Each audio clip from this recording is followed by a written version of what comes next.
Hola, ¿qué tal? Me da mucho gusto saludarlos aquí en su espacio en Medizona, nuestro foro inspirado en temas de salud. Yo soy Mónica Solano y hoy tenemos un gran invitado.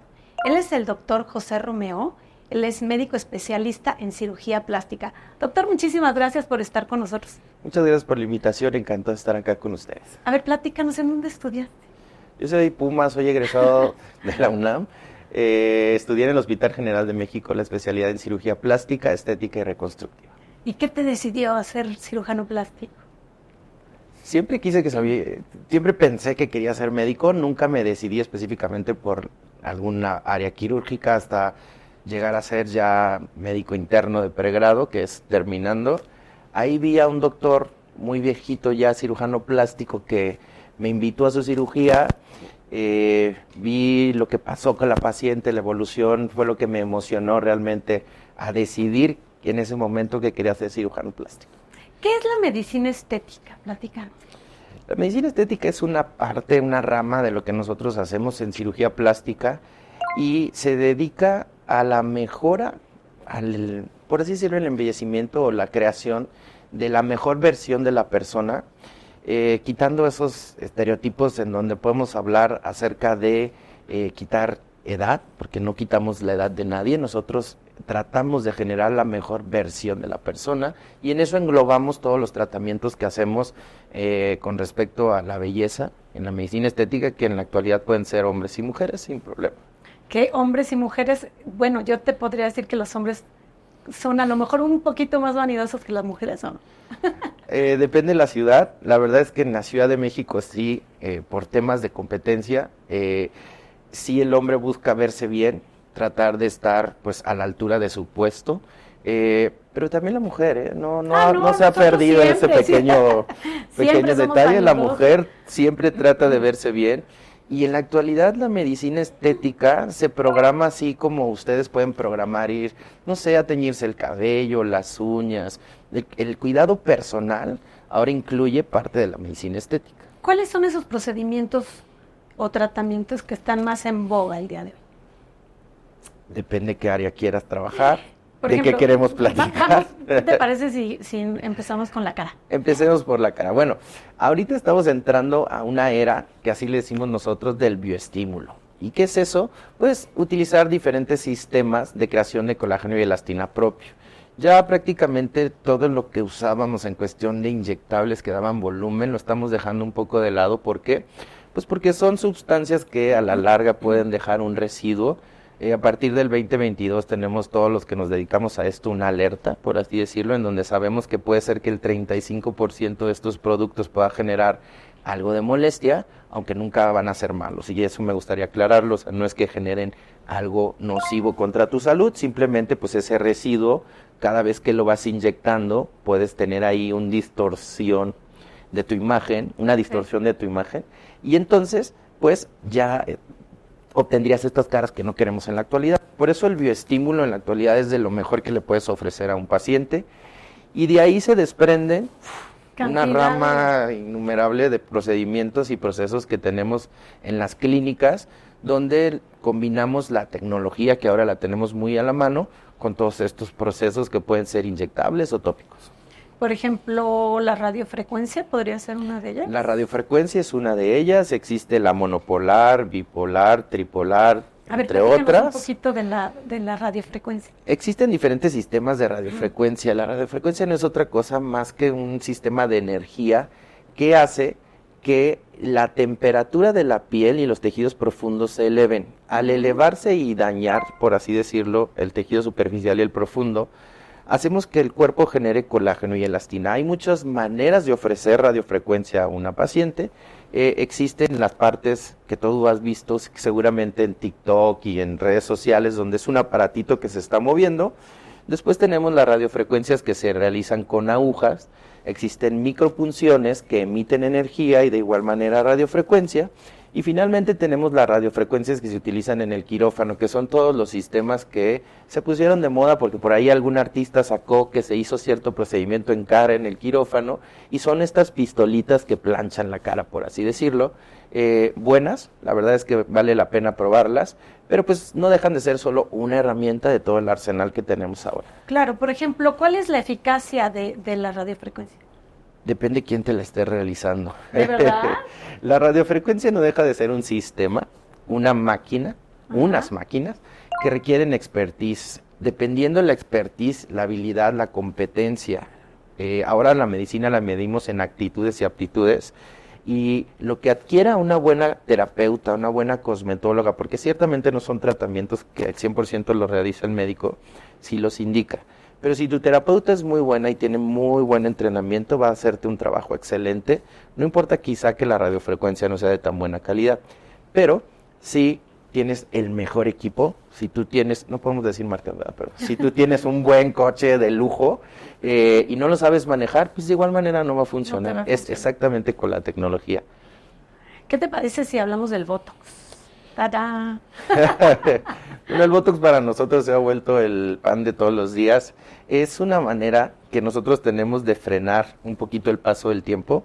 Y como te decía, o sea, en la actualidad el Botox se considera parte del skincare y del cuidado personal de un paciente, en donde así como, insisto, vas a hacerte el cabello, vas a hacer tus uñitas, así debes programar la toxina botulínica al menos 2 veces por año.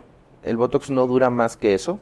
¿Y qué pasa con el Botox? El Botox es una parálisis controlada de la musculatura de la cara, en donde, mediante técnica adecuada, nosotros vamos a resaltar, por así decirlo, ciertas áreas de tu propia belleza y frenar otras en donde puedas estar lesionada.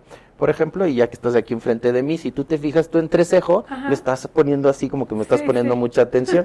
Bien, esa podría ser una buena idea de aplicación de Botox, porque al eliminar esas pequeñas rayitas, pues se va a estirar tu piel. Y entonces ahí ya no va a ocurrir y eso va a hacer que a la larga se vea mejor y pues con menos cansancio.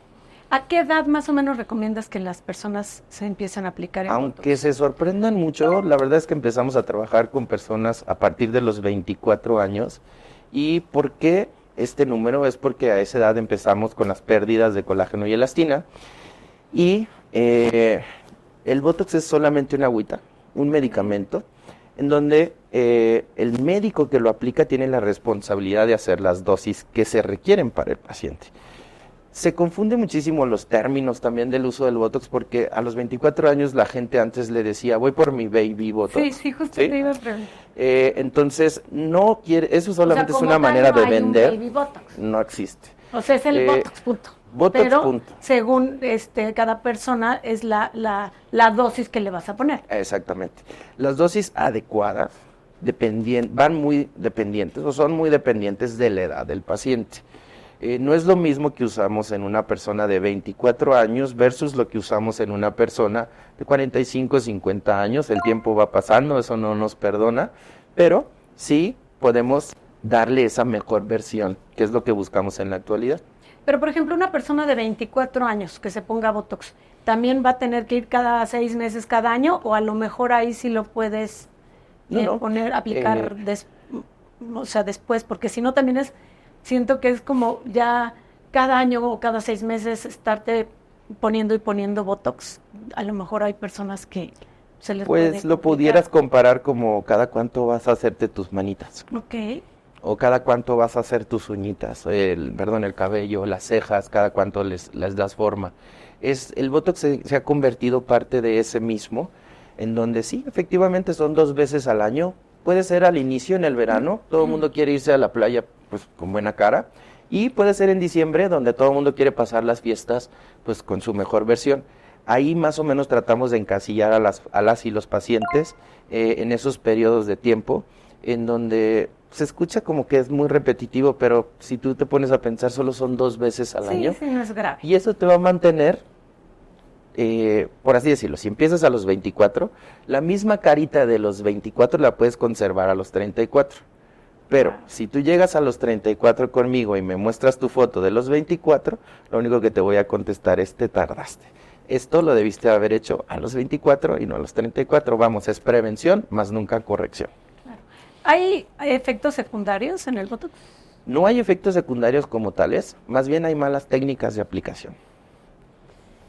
Fuerte. ¿Y vamos a cambiar a los peelings, ¿qué te parece? ¿Cuál es el cuántos tipos de peelings? Es un tema que va más ligado quizá no a mi especialidad, sino a la dermatología como tal, pero te puedo hablar un poquito de la parte que nosotros como cirujanos plásticos, tratamos, que es la piel sana. Yo no me puedo meter en enfermedades porque eso ya es tema de dermatología, pero sí de la piel sana. Y los más ligeritos son cuatro tipos de ácidos que tenemos para mejorar la calidad de la piel, y va a ir muy dependiente de tu edad, del pigmento, de tus necesidades propias, de cómo hayas vivido, si tuviste o no acné y si tienes cicatrices o no. Entonces vamos a escoger, inclusive mezclar esos dos ácidos para poder ofrecerte el resultado que estás buscando. Y además se les pueden agregar diferentes máquinas que activan con diferentes láseres o luces LEDs esos ácidos en específico. Hablar de nombres, pues bueno, hasta ahí en la farmacia pueden conseguirse los productos dermatocosméticos que pueden traer diferentes ácidos, pero en realidad no sé, te los puedo decir, pero pues no tiene caso decir nombres, solo decir que hay 4 ácidos, que son los que usamos en los cirujanos plásticos y los dermatólogos para pues tratar de mejorar la calidad de la piel. ¿Qué hace el ácido? Va a quitar, mediante un químico, va a barrer con las capas superficiales de la piel, y eso va a hacer que tu piel se vea bonita. ¿Cuáles son los cuidados que se deben de tener después de este tipo de Después de este tipo de procedimientos debes cuidarte más o menos por unos 10, 12 días la cara. No te puedes asolear. Debes aplicar bloqueador solar 2 veces o 3 al día. Una pantalla solar no dura activa más de 2 horas, por lo tanto es necesario el retoque. Obviamente por esos días tampoco existen albercas o cualquier otro método que pueda contaminar tu piel, porque al final es una quemadura controlada mediante un químico. Claro, ¿este tipo de tratamientos tiene efectos secundarios? Puede tener efectos secundarios o efectos rebote dependiendo de la duración que los hayan dejado en tu piel, dependiendo también dónde y quién lo realizó, es la profundidad que va a hacer llegar ese ácido. Imaginemos que tenemos aquí una parte lisa y entonces aplicamos ese ácido. Si lo dejas 3 minutos, pues solamente va a descamar esta parte. Pero si tú lo dejas 5 minutos, va a empezar a penetrar en las capas profundas de la piel. Eso puede generar quemaduras importantes de segundo y de tercer grado, que ya requieren especialidad médica como tal, o sea, tratamiento mucho más agresivo, y ya no es parte de la estética, sino brincamos a la parte reconstructiva. Por eso es importantísimo ir con personas especializadas y certificadas para intentamos hacerles entender que sí. Problemas. Con todas estas técnicas que existen, en tu experiencia, ¿cuál es la que más te gusta?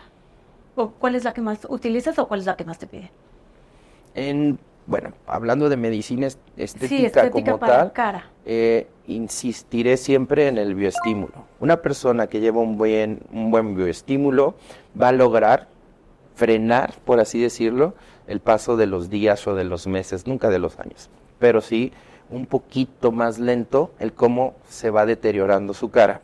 Al estimular ciertas células, tu propia carita va a generar colágeno y elastina, pero genéticamente esas células tienen un freno.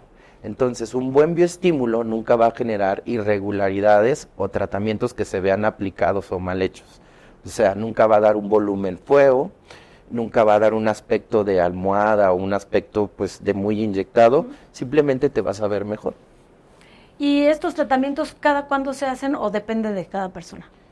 Depende de qué tanto te hayas cuidado. A veces hacemos un solo tratamiento, podemos llegar a hacer 3 al año, y la duración de un buen bioestimulador es de 18 meses. ¿Y qué te parece si ahora saltamos un poquito a la cuestión mamaria? Vale. Vamos a saltar un poquito radicalmente, pero platícanos, tú, ¿cuáles son las reconstrucciones que haces estéticamente?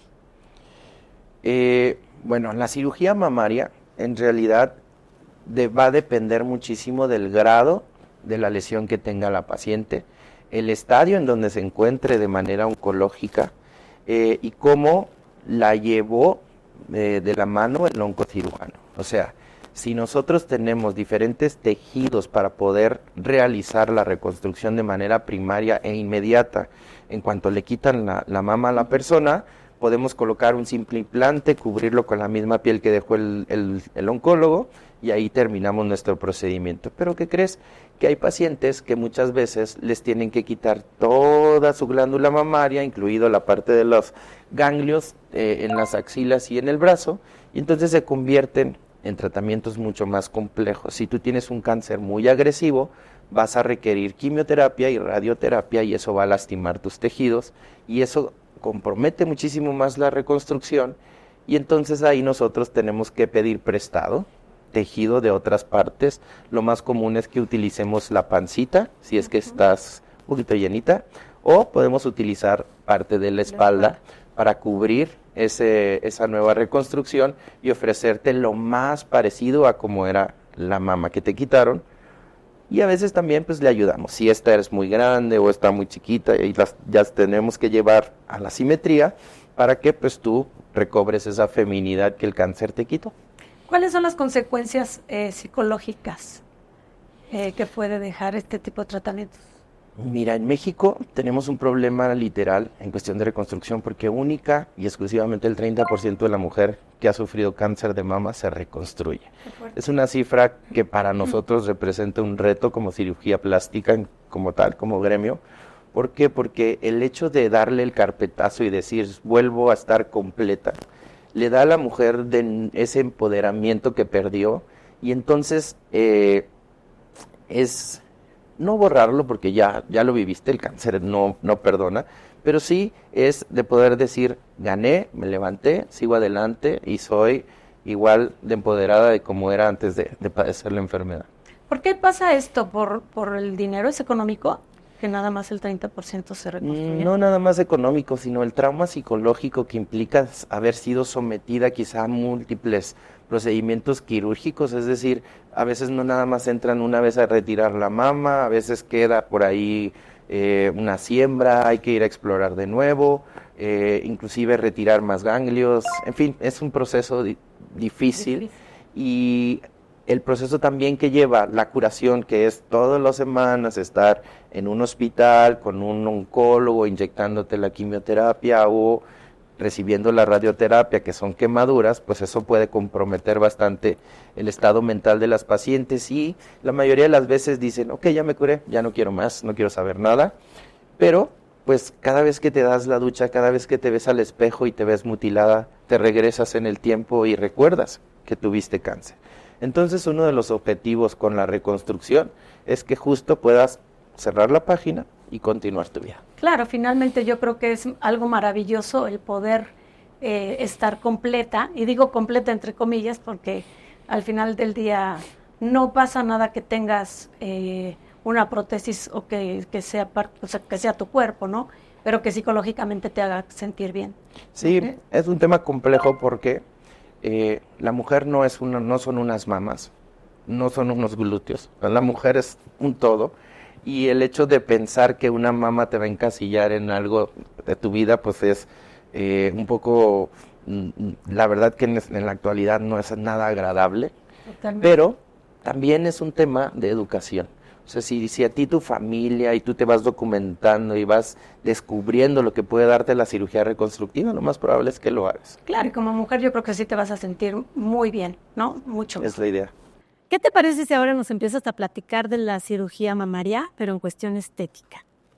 ¿Qué factores se consideran al planear un aumento mamario desde una perspectiva estética? Bueno, lo primero que valoramos en consultorio es que llegues por libertad propia. En la actualidad es un problema real el que a una paciente la puede llevar alguien forzándola a hacerse una cirugía estética y eso nosotros estamos entrenados para ver esos focos rojos y lograr hacer pues nuestro trabajo de la mejor manera. Lo segundo es la edad de la paciente. No hacemos los mismos aumentos a los 16, 17 años por un regalo de 15 años para tu hija para que se sienta increíble. Quizá lo que podemos hacer con una señora que tiene ya 3, 4 hijos, que ya dio pecho y que pues también tiene alguna necesidad de corregir su mamá. Otro de los factores muy importantes por los cuales quizá le podamos inclusive negar la cirugía es si fuman o no. ¿Es un factor importante? Realmente no hay cirugía plástica si fuman, chicas, así que no fumen. No existe ninguna de las cirugías, ningún cirujano plástico que se jacte de ser decente y muy ordenado te va a operar si fumas. Estamos en contra del tabaco porque interfiere con los factores de cicatrización y nos da horrores en cuestión de hematomas, en fin, problemas. Hay múltiples factores que tenemos que ver, pero siempre vamos a respetar la opinión de la paciente en cuanto al aumento mamario. Nosotros escuchamos las necesidades del paciente, la paciente, y entonces nos enfocamos en eso. Ahorita tenemos diferentes probadores externos. Antes teníamos medios digitales y poníamos la foto de la paciente y ahí sacábamos su antes y su posible después. Y ahorita dejamos de hacer eso. ¿Por qué? Porque nos da una imagen errónea del aspecto que puede tener una paciente, pero le ponemos probadores externos. Son unos brasieres en donde le colocamos diferentes tipos de probador y tú escoges tu implante, el tamaño, inclusive la forma.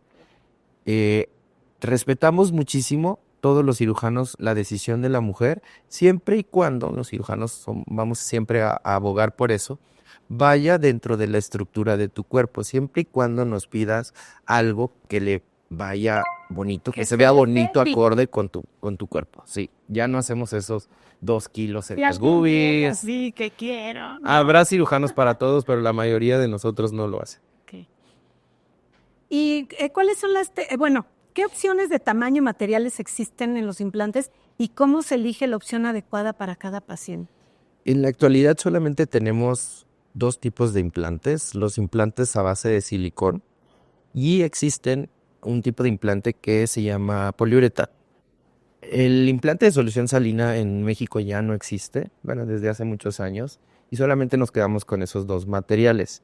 La forma, el volumen, inclusive cómo tú te quieras ver con el aspecto del escote o cómo quieres que caiga, va a depender de ti y eso tú nos lo comunicas. Y nosotros tenemos más de 500 opciones en pares para escoger el mejor para ti. ¿De dónde son los implantes? ¿De varios lugares del mundo? Depende de la marca que estés solicitando. Hay estadounidenses, hay alemanes, tenemos implantes de Italia. Hay casi ahorita los que son número 1 están manufacturados en Costa Rica, pero la materia prima que es el silicón viene de Alemania. ¿Cuánto dura un implante más o menos? No tiene una vida en realidad media ideal, por así decirlo. O sea, no hay implantes de 1 año, 2 años, 5 años, 10. Más bien, al ser colocados, los implantes deben ser revisados cada 10 años por un profesional que se dedique a esto. Y ahí se incluye tu mastografía y tu ultrasonido mamario. En base a eso, tú vas a decidir si quieres aumentar, quitar, dejarte guiar también por las redes sociales y decir, no, causan daño, etcétera, pero no. Podemos platicar un poquito si quieres de eso. Sí, claro. Pero en realidad es una decisión de la persona. No todos los estadios de la mujer son iguales. A lo mejor a tus 16 años tú querías ser copa C y estar luciendo tu escote, pero pues si ya tuviste tus hijos y quieres una vida un poco más relax y quieres hacer yoga, pues te quitas la copa C y te dejas una copa B vacía y te vas a ver muy guapa. ¿Cuáles son los efectos secundarios que pueden llegar a tener? No existen efectos secundarios como tal. Todo cuerpo extraño, todo implante, toda prótesis es un elemento que no es de tu cuerpo. Entonces, tu cuerpo va a generar cierta defensa para tratar de expulsar ese elemento o abrazarlo. Cuando el cuerpo no puede expulsarlo, lo va a abrazar. A eso nosotros le llamamos cápsula y es algo que va a suceder, en el total de las pacientes que se operan. La gran diferencia de las cápsulas es que puede ocurrir al año, a los 2, a los 5, a los 10, inclusive a los 20 años. Y toda persona, toda mujer es diferente.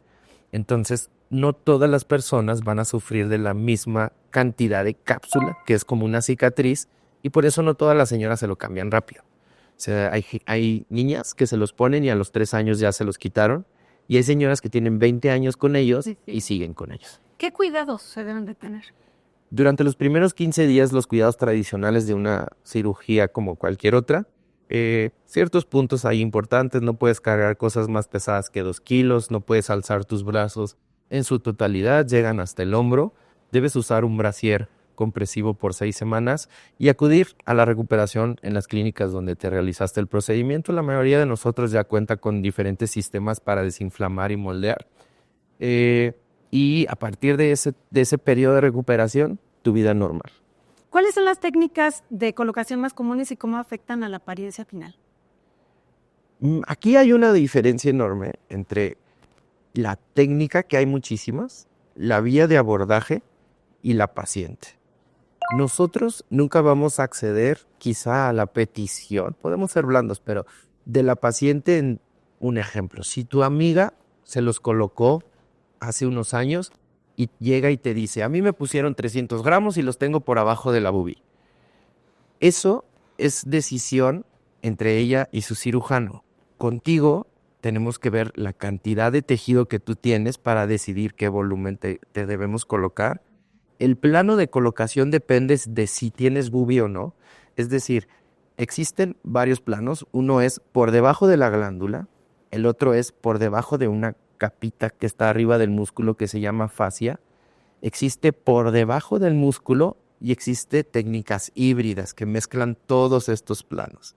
Y luego tenemos los diferentes abordajes, que es por la areola, debajo en el surco, por la axila, por el ombligo, entre otros. Pero eso se decide al momento de la consulta y la adecuamos a ti la técnica. No es que tú llegues solicitando una técnica, eso sería un error y por eso puede ocurrir una catástrofe. Más bien, ¿con qué cuentas tú como paciente?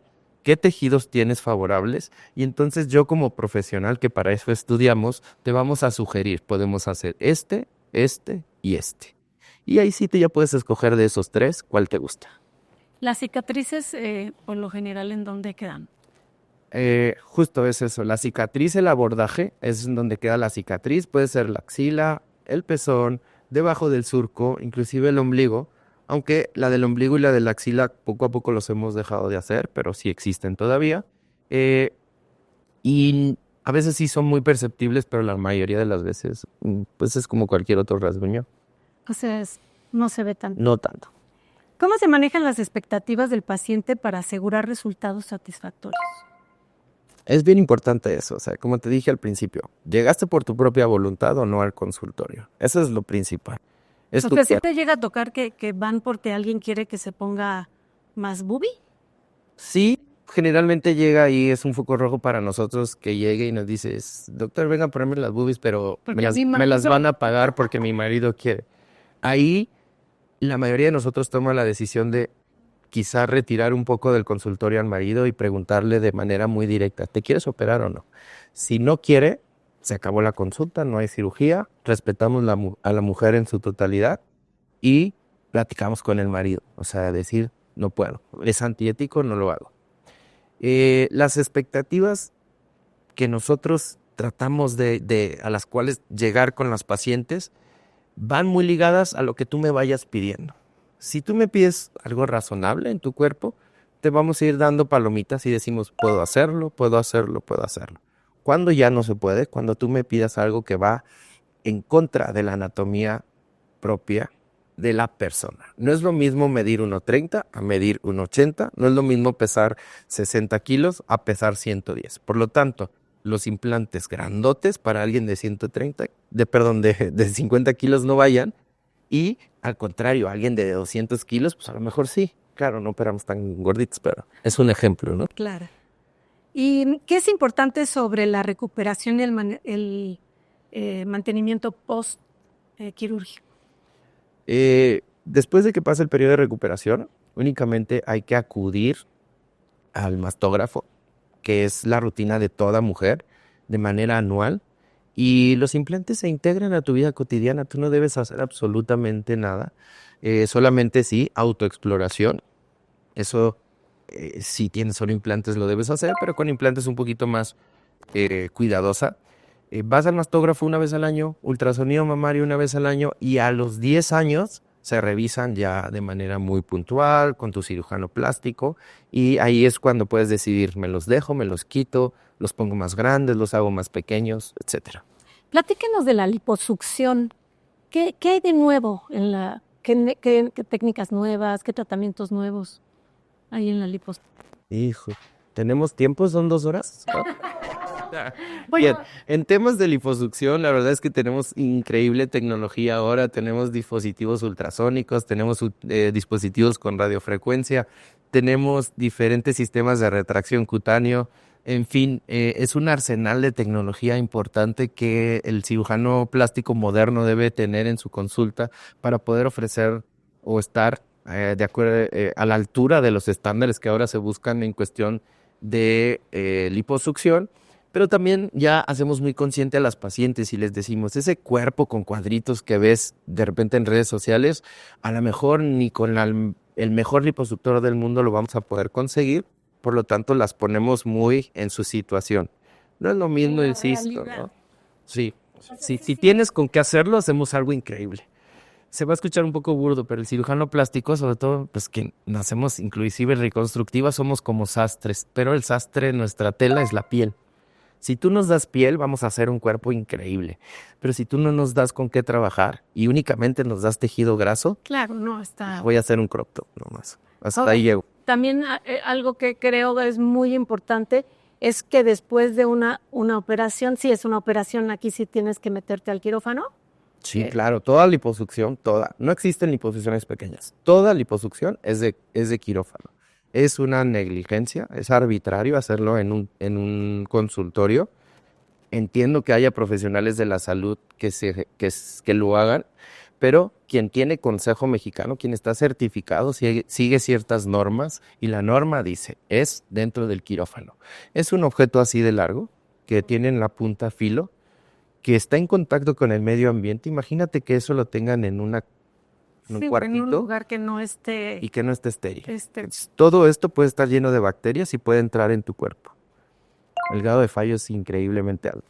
Bueno, y lo que te quería decir es, después de una cirugía de este grado, hay muchas personas que siguen comiendo lo mismo, ¿no? Entonces, obviamente, todo el tratamiento se va para atrás, ¿no? Sí, el hecho de que te realices una liposucción es para cambiarte el chip acá y los hábitos. Una liposucción no es magia, es simplemente el retiro de los acúmulos grasos que el ejercicio no te los puede quitar. Para eso es el fin de la liposucción. Hay gorditos incómodos que no nos podemos quitar.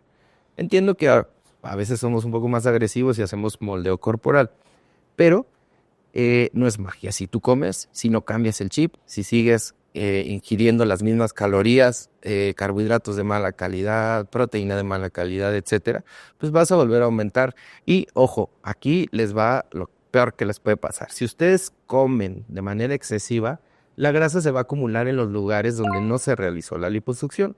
¿Cuál es el más común en la mujer? La jorobita. No sé si alguna vez vean a una señora que tenga como una cinturita, pero una espalda enorme y digan, ¿qué le pasó? Bueno, es porque siguió comiendo y entonces ahí es un lugar de depósito mucho más fácil. O pueden ser las caderas, inclusive los muslos. ¿Y toda la zona. qué haces? ¿Te tienen que operar esas partes? ¿O? Pues la idea es que no, una liposucción debe ser una vez en la vida, pero pues sí hay cierto tipo de paciente que dicen, yo cada año me hago mi retoquito. ¿Cuál serían los efectos secundarios de una liposucción? Híjole, muchísimos. Pueden ser infecciones, seromas, que es acúmulo de líquido, hematomas, que es acúmulo de sangre, mal manejo en la recuperación y hacer que el tejido no embone perfecto, o sea, que generemos fibrosis e irregularidades, que se vea el paso de la cánula y que pues lo que es más desagradable es que no quedes con el cuerpo que estás buscando. Claro. Platícanos de tu clínica. Tienes una clínica padrísima. Sí. Cuéntanos todo lo que haces. Yo Toda la soy magia. director general de una clínica que se llama La GOM, que está aquí en Polanco, en Ciudad de México. Estamos ubicados en Ejército Nacional, en el piso 15, y ahí contamos con 12 cabinas, en donde cambiamos muchísimo el concepto de medicina estética como tal. Nosotros fusionamos un spa holístico y un spa médico combinamos ambas terapias y entonces tenemos un ambiente de relajación para la mujer que reside en la Ciudad de México. El concepto lo trajimos de Europa y lo adecuamos, lo mexicanizamos como todo lo que hacemos aquí nosotros, y en 2 horas y media nosotros te damos un reseteo en aspecto corporal, facial y sobre todo en la energía. Qué maravilla. O sea que vamos a consentirnos ahí un ratito. El chiste es que puedan... Hombres y mujeres. Sí, hombres y mujeres. En la actualidad tenemos 50-50 pacientes. Es muy divertido ver cómo los hombres se esconden, pero siempre lo hacen. Y que no los vean, los pasamos directo a cabina, pero sí se lo hacen. Y ahorita tenemos más, yo creo que son como más de 20 aparatos que no, se consideran premium, en donde tú puedes escoger, dependiendo de tu inquietud, cuál terapia quieres realizarte.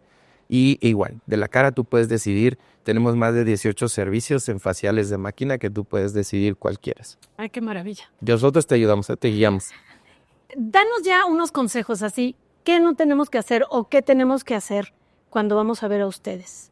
O cuando tenemos pensado hacernos una cirugía importante. Bien, lo primero es vean a su doctor, revisen sus credenciales, vean en dónde están parados, no por el hecho de ser, al menos aquí en Ciudad de México lo voy a poner un ejemplo, pero es no por estar en Polanco tenemos quizá al mejor doctor, pero sí debemos revisarle. Métanse a las páginas del Consejo Mexicano de Cirugía Plástica, métanse a la página de la Asociación Mexicana de Cirugía Plástica, vean que tenemos certificaciones, porque el problema no es que no sepan hacer las cosas los doctores, el problema es que sepan detectar y resolver una posible complicación de una cirugía estética que puede terminar en algo fatal.